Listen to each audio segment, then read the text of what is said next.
Bom dia, estamos aqui para apresentar-vos um conceito chamado Impronta Fotovoltaica Zero, que consiste em gerir os mecanismos de exploração agrícola e segurança jurídica dos campos agrivoltaicos que misturam energia solar com a agricultura. Este conceito foi montado em 2009. Na altura havia uma quinta ao pé de Bordeus, numa zona não as melhores do mundo, que estava numa situação económica grave, com a agravante que o meu pai tinha Alzheimer e, portanto, aí tentámos fazer o primeiro campo agrivoltaico. Nessa altura, uma empresa alemã, com quem seguimos trabalhando hoje em dia, veio ter connosco e ofereceu 1000 euros por hectare e por ano para alugar os 50 hectares de vinha, visto que nós ainda continuamos a proteger os grandes desenvolvimentos fotovoltaicos, nos quais somos totalmente contra, e o nosso limite de ação são 50 hectares. Nessa altura, a primeira pergunta que eu fiz foi: como é que vocês vão devolver a quinta dentro de 20 ou 30 anos? A resposta foi bastante confusa, de maneira que começámos a estudar e montámos este conceito, e a primeira coisa que nos demos conta é que entre pagar 3000 euros por hectare por ano e pagar 1000, o operador tinha uma diferença de TIR que não chegava a 1 ponto. No entanto, o proprietário agrícola, que muitas vezes são pessoas já maiores de idade e são pré-reformados ou reformados, a diferença entre 1000 euros por hectare e por ano e 3000 é a diferença que para eles é entre sobreviver e viver. De maneira que, imediatamente, a primeira coisa que fizemos foi, nas nossas regras, fixar uma renda, um cânon de 3000 euros por ano e por hectare. Depois tivemos a pensar na problemática de desmontagem, a qual continua a ser hoje, penso eu, o maior objetivo que nós podemos ter. Quando eu digo objetivo, estou a falar de objetivo para os nossos netos, bisnetos, porque o que não podemos fazer é, com a desculpa da etiqueta verde, fabricar o que vai ser um lixo energético que se terá que desmontar dentro de 30 ou 50 anos. Não podemos hoje fixar um preço da desmontagem, pelo simples motivo que não conhecemos qual será a regra de desmontagem que existirá, a legislação que será aplicada dentro de 30 anos. Se alguém tivesse a ideia de multiplicar por 1000, por exemplo, o valor da desmontagem de hoje, o que seria, a nível de qualquer provisional, um no-go, também teríamos o problema de segurança de existência do banco ou entidade financeira ao largo dos 30 anos. O que nós estamos a viver desde 2008 ensinou-nos que há bancos e bancos e que não podemos ter nenhuma garantia a largo prazo. Dito isto, o que nós fizemos foi fazer um sistema de vaso comunicante entre os 3 principais atores deste setor de atividade, que são o operador, o dono das terras e a administração. A administração, eu diria que é o ator mais importante deste triângulo, porque a administração é ente responsável para o bem-estar de todos nos limites do possível e, sobretudo, é a única ente que temos a certeza que continuará a estar aqui dentro deste período longo de aluguer destes campos agrivoltaicos. O nosso sistema de compensação é muito fácil. 4 anos antes de finalizar o direito de superfície sendo o único documento que vai ligar a terra com a indústria, independentemente de quem é o dono da terra e de quem é o dono da indústria, ao longo do processo de exploração, que pode durar 30, 60, incluso mais anos. Portanto, 4 anos antes de finalizar o direito de superfície, o operador tem a obrigação de lançar uma oferta pública para desmontar os painéis, para repor a terra de uma maneira que possa ser plantada imediatamente depois. Para isso ele tem um prazo de 6 meses, de menos 4 anos a menos de 3 anos e meio. Se não o fizer, este direito de superfície, como todos os nossos projetos, vem com um poder notarial irrevogável que dá a possibilidade ao proprietário das terras e à administração de se substituir ao operador na altura de receber o produto económico da produção energética. Uma vez que o operador fez essa oferta pública para desmontar, tem outra vez 6 meses, ou seja, de menos 3,5 a menos 13, para depositar na Caixa Geral de Depósitos o valor médio da oferta pública mais 20% mais IVA. A favor de quem? A favor da administração. Ente essencial num desenvolvimento de interesse geral. E aqui estamos no que pode ser o maior setor de interesse geral que existe, porque conecta uma parte um setor energético e por outra parte um setor agrícola. Se ainda por cima acrescentamos que o setor energético é um setor de energia verde, também estamos a falar de meio ambiente. Portanto, a administração tem que estar. A segunda parte problemática é que não nos podemos arriscar a que dentro de 30 anos esses milhares de hectares que vão ser utilizados através de milhares de operações, porque, repito, nós não queremos que uma operação maior de 50 hectares seja viável para os agricultores, porque o objetivo é de multiplicar uma quantidade infinita de pequenas operações para poder intervir economicamente na maior quantidade possível de municípios, como vamos ver agora. Portanto, essa maior quantidade de municípios que podemos intervir agora, entre todos, não podemos correr o risco de dentro de 30 anos esses municípios ficam sem agricultura. Foram desmontados, os terrenos foram entregados pelo operador prontos para ser plantados, mas o agricultor proprietário já não quer plantar. Portanto, isto é um risco que a gente não pode correr. De maneira que a mesma obrigação que tem o operador para desmontar, nos mesmos prazos, o dono do terreno também tem essa obrigação. O que é que quer dizer com isto?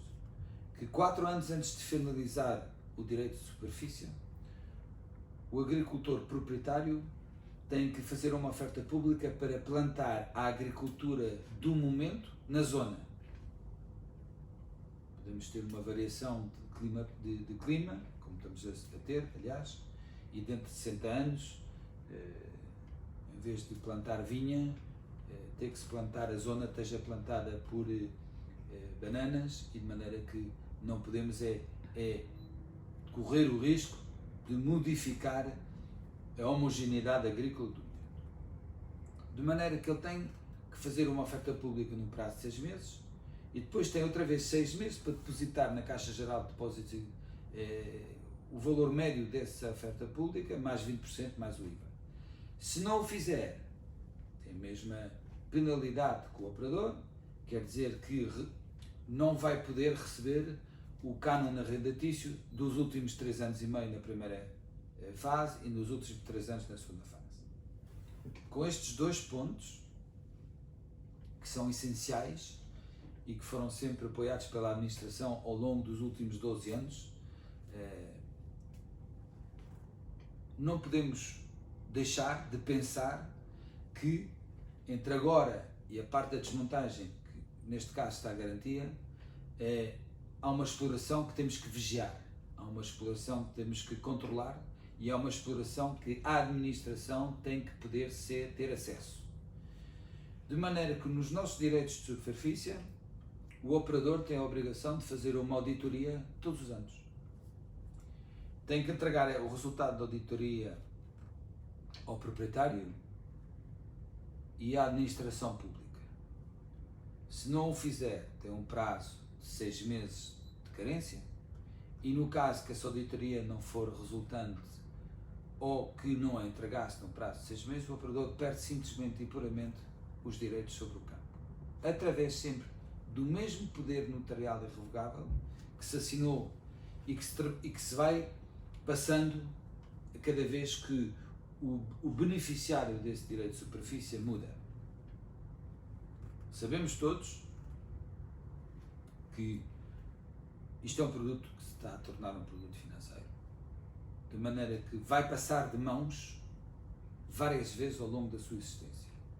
Começa por nós, os desenvolvedores, depois vem o operador, depois vai o vender a um banco, o qual provavelmente o venderá a uma companhia de seguros. Portanto, temos de ter muita cautela à hora de poder verificar que todos os anos as contas estão bem feitas e os fornecedores estão todos pagos. Faltava uma última parte sobre justamente a fase da exploração, que consiste que não podemos correr o risco que uma empresa tenha uma multitude de projetos e que alguns deles funcionam bem e outros não. De maneira que, se os que funcionam bem começam a alimentar os que não funcionam bem, vamos ter o problema do efeito dominó e que vai haver uma altura que vão cair todos. De maneira que o nosso direito de superfície proíbe, puramente e simplesmente, que a transmissão do mesmo seja feita a uma empresa que não tenha como único objeto social e única unidade de negócio esse projeto e que ainda por cima tem que ser uma empresa de nacionalidade portuguesa.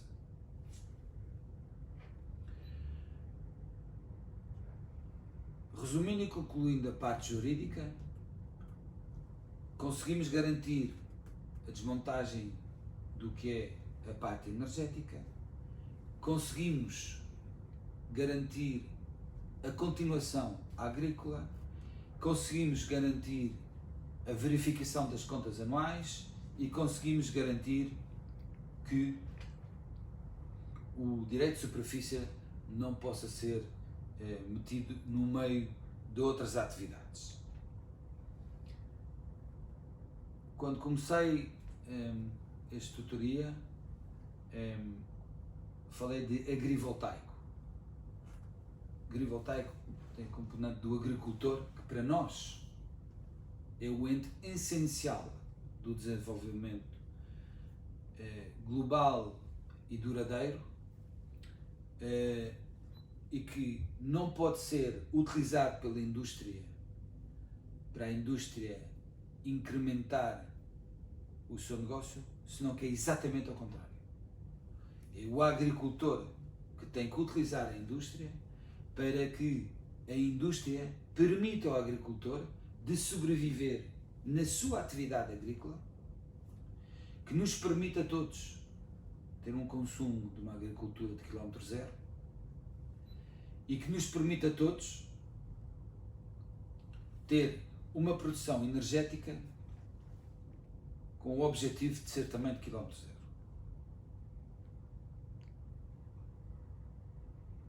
Os agricultores de hoje em dia em Europa Central, uma grande parte deles sobrevivem graças a uma subvenção. subvenção que pagamos todos. Mas mesmo assim, não é, em muitos setores agrícolas, não é rentável. De maneira que, por exemplo, em Espanha, estamos a consumir laranjas que chegam de Sudáfrica, da África do Sul, quando as laranjas de Valência são tiradas. Porquê? Porque não são rentáveis. E as laranjas que chegam da África do Sul chegam a Lisboa com um peso de CO2 que é inadmissível e que não tem nada a ver com desenvolvimento sustentável e verde. De maneira que a solução passava para ajudar os agricultores de uma maneira económica. Muitas vezes o agricultor proprietário das terras é uma pessoa pronto da reforma, ou já reformado, e como sabemos todos, as caixas do Estado não nos vão permitir fazer frente às reformas dentro de muito poucos anos. De maneira que com esses 3.000 euros que o proprietário das terras recebe, tem a reforma assegurada. Agora vamos tratar do agricultor que vai ocupar-se de desenvolver a atividade agrícola. Os nossos operadores têm que pagar a esse agricultor 750 euros por megawatt e por ano ao longo de toda a exploração. São mais ou menos 500 euros por hectare. Esse dinheiro vai permitir a esse agricultor de ter os primeiros anos de produção compensados economicamente. Em caso da colheita for má, tem uma compensação e vai-o permitir, nos anos em que a colheita é boa, de investir na busca e desenvolvimento de uma agricultura mais ecológica, se fosse possível, e de um produto mais adaptado ao consumo do cidadão. Portanto, tratamos do proprietário, agricultor, e agora tratamos do agricultor que está a desenvolver a atividade agrícola. Se vamos utilizar terras agrícolas, se vamos utilizar um setor agrícola, também temos que participar economicamente à vida desses agricultores. Repito, estamos com um setor da atividade que junta dois setores primários, a agricultura e a energia, de maneira que, para poder ser desenvolvido de uma maneira globalmente sustentável, tem que ser um bem para todos. E esse bem para todos passa também para os outros agricultores através das coletividades ou cooperativas agrícolas que podem existir na zona. De maneira que o nosso operador também tem que participar economicamente na vida dos agricultores e com o nosso sistema está obrigado a pagar 750 euros por megawatt e por ano às cooperativas agrícolas mais próximas do campo agrivoltaico que estamos a desenvolver. Resumindo, os custos OPEX do nosso sistema, temos 3.000 euros por hectare e por ano ao proprietário, temos 750 euros por megawatt por ano ao agricultor que vai desenvolver a atividade agrícola e temos outros 750 euros às cooperativas agrícolas. Ou seja, temos um OPEX que é mais de 2,5 vezes o OPEX normal. A pergunta é: há algum operador grande que esteja disposto a baixar as suas rentabilidades? Porque isto não é um setor onde o narcisismo económico é bem-vindo e que esse operador possa ter umas rentabilidades baixas de maneira a poder aumentar o interesse geral destes desenvolvimentos? A resposta foi sim. Temos a sorte de trabalhar com um dos 5 maiores operadores fotovoltaicos do mundo, que veem nisto um desenvolvimento sustentável, globalmente interessante para todos e que vai permitir a resurrecção, entre aspas, da agricultura. Portanto, agora, se quiserem, vamos falar da agricultura dentro do campo fotovoltaico, chamado agrivoltaico. Nós tivemos a preocupação de ver qual era a consequência da existência dos painéis com a agricultura. Então fizemos um estudo em que dividimos em 18 zonas os 8,8 metros que separam os dois linhas de tracas. Os tracas aqui estão a 2,80 metros para poder deixar os tratores passar, e aqui fez-se um estudo para ver qual era a radiação ao longo do ano, mês por mês, zona por zona. E chegou-se à conclusão que havia uma pérdida de radiação de 46%. Os estudos agronómicos mostram que, como o do Young, a pérdida de radiação é mais ou menos proporcional com a perca de produção agrícola. Mas temos uma vantagem que não é pouca e que consiste no facto que a temperatura máxima durante o verão, a 25 cm do chão, por causa do albedo dos painéis, baixa mais ou menos 4,5 graus. Essa baixada de temperatura vai permitir, por exemplo, na vinha, que as subidas de açúcar sejam mais lentas, mais lineares, que a maduração da uva seja mais linear e, portanto, que a colheita seja mais tardia. O resto de falta de radiação, de produção agrícola, vamos ver depois, está compensado com uma segunda atividade agrícola que vamos fazer no perímetro do campo agrivoltaico e que vai também participar à biodiversidade da agricultura que é necessária hoje em dia. Todos estes pontos, ou seja, parte jurídica, garantias de desmontagem, segurança durante a parte da operação, transmissão dos direitos de superfície, as obrigações económicas, tanto ao agricultor, como à cava cooperativa, como à renda, como o espaço entre os tracas e o desenvolvimento de uma agricultura bio, além da integração paisagística, estão recolhidos nos nossos estudos de impacto medioambientais. Custam o dobro da normal, são 300 páginas, mas aqui dentro está absolutamente tudo. De maneira que a administração, que é um ente que nós temos que ajudar, possa ter a informação global e ter as garantias que não é um negócio de especulação. Muita gente fala de integração paisagística, o impacto paisagístico que os campos fotovoltaicos possam ter. Nós temos uma das nossas critérios de base, é que nunca intervimos num campo que já não esteja visualmente muito contaminado. Através de linhas de muita alta tensão ou alta tensão, centrais elétricas, linhas de caminho de ferro, autoestradas, estradas ou zonas industriais. Uma vez que temos o campo localizado, vamos aplicar o chamado impronta fotovoltaica zero. Quer dizer que depois da nossa integração paisagística, todas estas linhas vão desaparecer.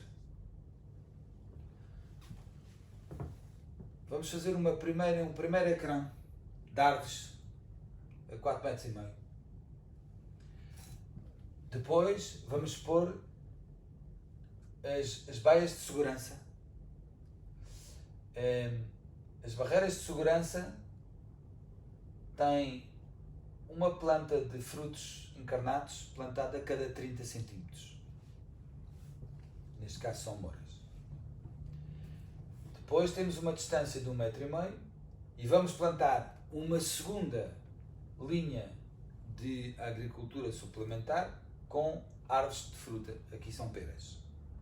De maneira que o conjunto dessas duas produções agrícolas adicionadas à produção agrícola que já tínhamos no início, aqui neste caso São Vinha, vai permitir compensar o déficit que vimos primeiro da radiação e da produção, e em todos os nossos projetos temos uma produção agrícola sem tocar nada, que é entre 6% e 56% acima do que existia antes.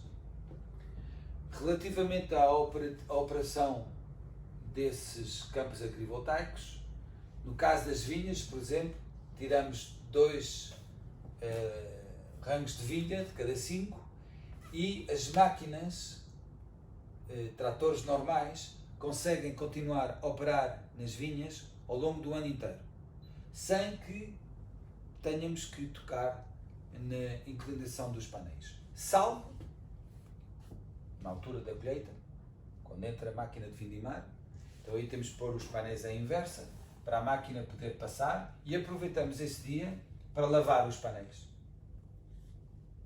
Depois destas considerações, nós nos encontramos com o problema dos pássaros migratórios. Os painéis, quando ficam inclinados à noite, depois do pôr do sol, se houver uma lua cheia, fazem uma reverberação. Essa reverberação pode fazer com que os pássaros confundam os painéis com lagos, atiram-se em cima e temos um desastre a nível de fauna. Nós fizemos um acordo com o nosso construtor, Solentix, que está obrigado a programar os painéis de maneira que, quando começa a fase lunar, os painéis viram automaticamente contra a Lua, de costas à Lua, desculpe, e dessa maneira a parte das costas do painel não tem reverberação e não pode criar nenhuma confusão aos pássaros. Quando a Lua passa vertical, não é? Os painéis vão virar ao contrário outra vez, de maneira a estar sempre com as costas à Lua. E assim evitamos qualquer tipo de possibilidade de acidente dos pássaros. Tudo isto faz parte de um desenvolvimento de interesse geral para todos, que eu acho que temos a obrigação de reflexionar para poder fazer que este setor da atividade, que mistura 2 setores primários, seja um bem para todos e, sobretudo, seja um bem para amanhã. Muito obrigado.